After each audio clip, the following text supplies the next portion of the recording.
काफी समय से आरएसएस और भाजपा इस देश में अपनी सत्ता कायम करने के लिए एक लंबा प्रयोग कर रहे हैं। उत्तराखंड में लंबे दौर से इस तरह की घटनाओं को प्रायोजित किया जा रहा है, जो मेरी समझदारी नहीं है। देखिए, देश भर में इस तरह की घटनाओं का सिलसिला बढ़ा है और हिमाचल प्रदेश और उत्तराखंड को खास तौर पर इसमें निशाना बनाया गया है। ये कहता हूँ, ये सांप्रदायिक घटना नहीं है। एक पक्ष द्वारा जो सांप्रदायिक ध्रुवीकरण करना चाहते हैं और उसके आधार पर अपनी राजनीतिक रोटियां सेकना चाहते हैं। तो मैंने कहा जब ऐसे नहीं हो सकता है, आप अपने लड़के को नहीं भेज सकते हिंदू को बचाने के लिए, सांप्रदायिक पोस्टें बंद करो आप। देहरादून और उत्तराखंड में कई दूसरी जगहों पर हाल के दिनों में सांप्रदायिक सौहार्द बिगाड़ने के प्रयास लगातार किए जा रहे हैं। सच्ची झूठी कहानियां बनाकर दंगे करवाने के प्रयास हो रहे हैं। कभी दूसरे धर्म के आरोपी के विरोध में तो कभी अपने धर्म के आरोपी के पक्ष में बाजार बंद किया जा रहा है।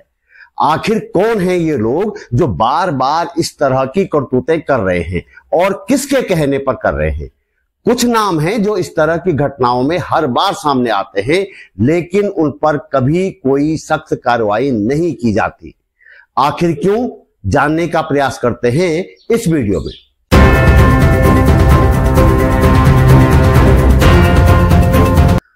नमस्कार, बात बोलेगी चैनल पर आपका स्वागत। मेरा नाम है त्रिलोचन भट्ट और मैं करता हूं जन सरोकारों की बात। दोस्तों, मेरे चैनल पर औसतन हर वीडियो को 1000 लोग देखते हैं। यह एक बहुत छोटी संख्या है, फिर भी मैं लगातार वीडियो इसलिए बनाता हूं कि मुद्दों की बात कुछ लोगों तक ही सही पर पहुंच तो रही है। आप चाहें तो एक नहीं, कई हजार और कई हजारों लोगों तक ये बात पहुंचा सकते हैं।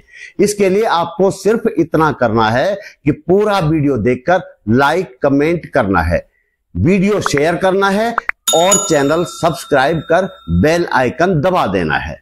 उम्मीद है आप ऐसा जरूर करेंगे।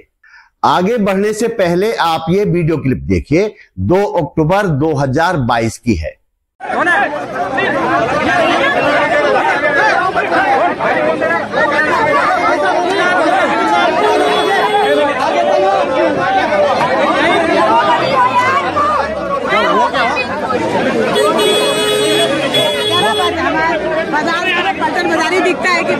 ऋषिकेश के पास गंगा भोगपुर में बीजेपी नेता विनोद आर्य के बेटे पुलकित आर्य ने अंकिता भंडारी की हत्या कर दी थी। इस घटना के विरोध में उत्तराखंड बंद का आह्वान किया गया था। ज्यादातर जगहों पर बंद सफल रहा, लेकिन देहरादून के पलटन बाजार के कई दुकानदार दुकानें बंद करने के लिए तैयार नहीं थे। लेकिन अब अचानक यहां के दुकानदारों का ऐसा हृदय परिवर्तन हुआ कि झूठी और निपट चुकी घटनाओं पर भी दुकानें बंद कर रहे हैं, जाम लगा रहे हैं। क्या यह सत्ता को बचाने की कोशिश है या कुछ और? शांत शहर का माहौल बिगाड़कर किसको लाभ मिलने वाला है, यह हम सबको खुद सोचना होगा। यह जो कुछ हो रहा है, इसके विरोध में कहीं से कोई आवाज क्यों नहीं आ रही है? आमतौर पर भारत के संविधान में विश्वास रखने वाले और सांप्रदायिक सौहार्द के हिमायती देहरादून के लोग इस बार चुप हैं। यह सोचकर मैं हैरान था। आखिरकार मैं कुछ ऐसे लोगों तक पहुंचा जो सांप्रदायिक सौहार्द के लिए लगातार काम करते हैं। इन लोगों का क्या कहना है, आप भी सुनिए। देखिए, जो सांप्रदायिक घटनाएं हैं, ये इसकी जो मूल वजह है वो राजनीतिक है। जो विभाजनकारी ताकतें हैं, जो चाहते हैं कि समाज विभाजित हो जाए, पोलराइज हो जाए धर्म के नाम पर, तो बहुसंख्यक सांप्रदायिकता जो फैल रही है ताकि उनकी सत्ता बनी रहे। तो सत्ता को बनाए रखने के लिए इस ढंग का कुचक्र करते रहते हैं, लेकिन उस घटनाओं को अंजाम देने के लिए जो दिशा और संरक्षण है वो सत्ता का है कि ये प्रायोजित रूप से कराया जा रहा है। एक तरह से एक वैचारिक और एक राजनीतिक एजेंडा है जिसको फैलाने की कोशिश की जा रही है। और इसलिए जबकि ऐसे पता भी चलता है कि जैसे पुरोला में पिछले साल जो कथित घटना हुई थी, जिसके आधार पर एक पूरे जिले को और एक तरह से पूरे राज्य को उस रूप में तनावपूर्ण स्थिति में डाला गया था 1 महीने तक, वो अभी पता चल रहा है कि वो पूरी घटना फर्जी थी कोर्ट का आदेश में और फैसले में भी लिखा गया, और फिर भी जिम्मेदार व्यक्तियों पे कोई कार्रवाई नहीं होती है।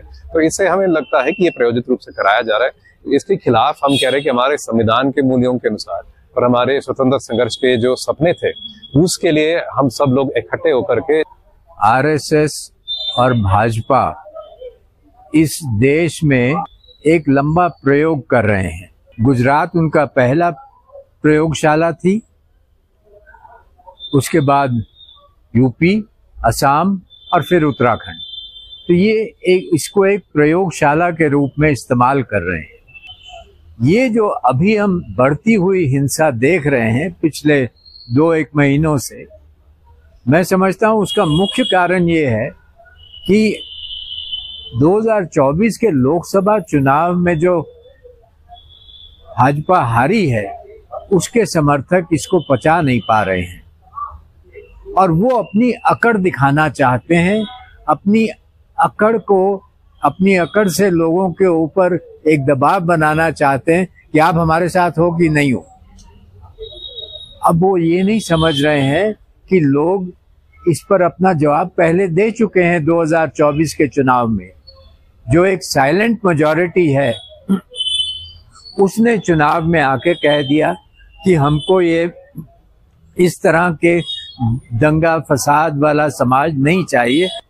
इसको समाज बार बार रिजेक्ट करेगा। लोगों को जिनके विचार सौहार्द, सद्भावना, प्रेम, मोहब्बत की तरफ जाते हैं, तो उनको बाहर आना चाहिए और कहना चाहिए कि आप ही नहीं रहते इस राज्य में, इस देश में, हम सब भी रहते हैं। हमारा जो पहाड़ी इलाका रहा है उत्तराखंड का, पर्वतीय इलाका खासकर, तो वो बहुत सीधा सादा सरल लोग वहाँ पे रहते हैं। हर संप्रदाय के लोग रहते हैं वहाँ पे। आपको यहाँ पे अगर मस्जिदें भी मिलेंगी तो गुरुद्वारे भी मिलेंगे, मंदिर भी मिलेंगे। साथ साथ यहाँ के जो लोग थे उनके अंदर भी बहुत प्रेम भाव हमेशा से बना रहा। मुझे लगता है कि 14 के बाद बहुत तेजी से दिखाई दे रही है ये घटनाएं। जगह जगह छोटे छोटे सांप्रदायिक हमले जैसे किए जा रहे हैं और जिससे वहाँ पे के आसपास का वातावरण खराब किया जा रहा है। पहले तो दूसरे तरीके से ले जाए जाते, लेकिन आज महिलाओं को भी उसमें शामिल किया जा रहा है। आप पुरोला का कारण देखिए। पुरोला में एक ऐसी महिला को इसके साथ जुड़ा गया जो एक मासूम लड़की थी और उसको लेके पूरा पुरोला जैसे दूरस्थ इलाके के ग्रामीण क्षेत्र में, कहिए एक कस्बाई क्षेत्र में जहाँ पे हिंदू मुसलमान बहुत प्रेम के साथ रहते थे, वहां पे एक इस तरह का माहौल पैदा किया गया। बाद आज देहरादून के अंदर जिस तरह से छोटी छोटी घटनाओं के बाद आज हम देहरादून के अंदर 2-3 घटनाएं इसी महीने के अंदर देखते हैं, तो उससे और वो घटनाएं निपट भी जाती हैं। पुलिस प्रशासन उसमें कहीं न कहीं उस पर कंट्रोल भी कर देता है। उसके बाद भी कुछ लोगों के द्वारा जिस तरह से बीच चौराहों में खड़े होकर कुछ खास संप्रदाय के बारे में अंट-संट कहा जाता है, जिससे कि वैमनस्य और ज्यादा बढ़े, तो उन पे किस तरह से रोक लगाया जाए, ये पूरी तरह से लॉ एंड ऑर्डर का सवाल तो है ही है। लेकिन कौन राज सत्ता में, कौन यहाँ की सरकार में है इस समय, वो किस तरह का वातावरण, ऐसा वातावरण अगर बन रहा है तो उसको रोकने की कोशिश क्यों नहीं की जा रही है, ये बहुत कष्टकारी है। एक जैसे जो शांतिप्रिय लोग हैं जो चाहते हैं कि उत्तराखंड के अंदर ऐसा माहौल नहीं होना चाहिए, हमारे शहर, कस्बे, गांव, परिवार में एकता बननी चाहिए, तो इन लोगों को भी आगे आना होगा और उनको ये अपनी उपस्थिति भी दर्ज करानी होगी। सरकार पे भी दबाव बनाना होगा, पुलिस प्रशासन पे भी दबाव बनाना होगा। हिमाचल प्रदेश और उत्तराखंड को खास तौर पर इसमें निशाना बनाया गया है और मैं ये समझता हूँ कि वजह तो मूल रूप से इसके पीछे ये है कि जो भाजपा को लोकसभा के चुनावों में शिकस्त मिली, धक्का उसने झेला, तो उस धक्के से उबरने के लिए उसने इस तरह की घटनाओं को बढ़ावा दे दिया है। लगातार वो इस तरह की चीजों को, या उसके आनुषंगिक संगठन पीछे से इस तरह की घटनाओं को बढ़ावा दे रहे हैं। इसके चलते देहरादून में ही नहीं, उत्तराखंड के अलग अलग हिस्सों में बहुत ऐसी बातों को सांप्रदायिक रंग दिया जा रहा है जो कि जिनका कोई सांप्रदायिक आधार है भी नहीं। और जहां सांप्रदायिक आधार नहीं होता है, जहां सांप्रदायिक रंग देना संभव नहीं होता, इसके ठीक उलट यदि तस्वीर होगी तो तब ये होता है कि बलात्कार के आरोपियों के पक्ष में भी जुलूस निकले हैं भाजपा के लोग, अगर बलात्कार के आरोपी हैं तो लेकिन सांप्रदायिकता इससे ये सिद्ध होता है कि इनका कोई महिलाओं की सुरक्षा से और किसी अपराध से कोई लेना देना नहीं है, बल्कि उस अपराध का सांप्रदायिक उपयोग किया जा सकता है कि नहीं किया जा सकता, ये इनका कंसर्न है, इनका ध्येय है। और मैं समझता हूं कि इसके खिलाफ जो तमाम प्रगतिशील लोग हैं, वामपंथी लोग हैं और समाज का भी बहुत बड़ा हिस्सा, क्योंकि अभी भी समाज का बड़ा हिस्सा ऐसा नहीं है जो दंगाई हो गया हो, जिसमें जहर व्याप्त हो गया हो, तो समाज के उस हिस्से को सामने आने की जरूरत है कि ऐसे दंगाइयों को, ऐसे उन्मादियों को हम बर्दाश्त नहीं करेंगे जो हर सवाल को सांप्रदायिक नजरिए से देखता हो, जो हर सवाल पर सांप्रदायिक विभाजन पैदा करने का षड्यंत्र करता हो। तो सारे नागरिक लोग और ऐसे तमाम ताकतें यदि मिलजुल करके इसके खिलाफ इकट्ठा होंगी तो जाहिर सी बात है कि ऐसी ताकतों को शिकस्त मिलेगी, इनको पीछे धकेला जा सकता है। पूरे उत्तराखंड में इस तरीके की घटनाएं हुई हैं और मैं तो ये कहता हूँ ये सांप्रदायिक घटना नहीं है। एक पक्ष द्वारा जो सांप्रदायिक ध्रुवीकरण करना चाहते हैं और उसके आधार पर अपनी राजनीतिक रोटियां सेकना चाहते हैं, ये लोग कल्प्रेट हैं।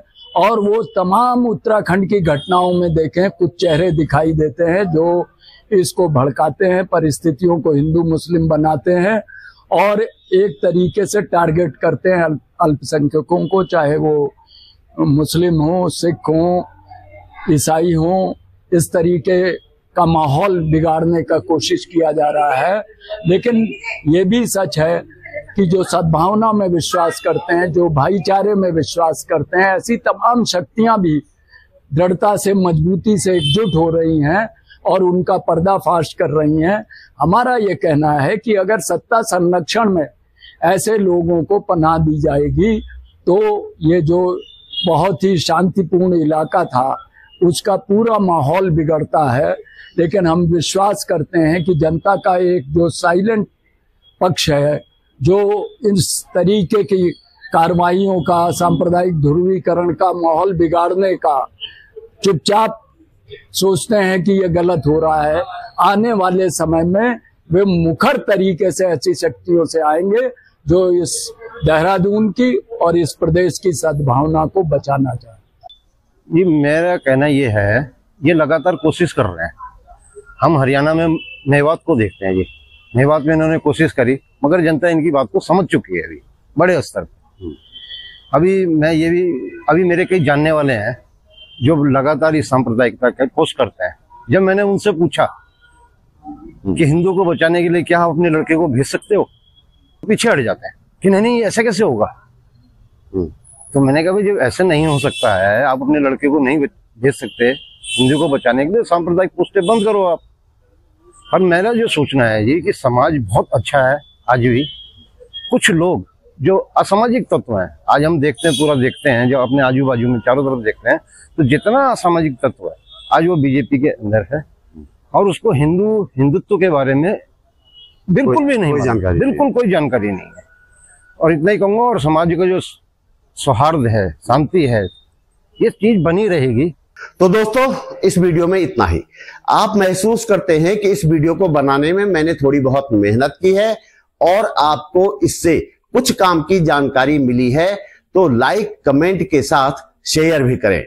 यदि आप समर्थ हैं तो अपने जेब खर्च में से एक छोटी सी राशि निकालकर आर्थिक सहयोग करें। आप YouTube पर वीडियो के नीचे ज्वाइन बटन पर जाकर या सुपर थैंक्स पर जाकर सहयोग कर सकते हैं। डिस्क्रिप्शन में बैंक डिटेल भी है। मेरा चैनल सब्सक्राइब करें, फेसबुक पेज फॉलो करें, बात बोलेगी .com भी जरूर देखें। जल्दी मिलते हैं एक और वीडियो के साथ। नमस्कार।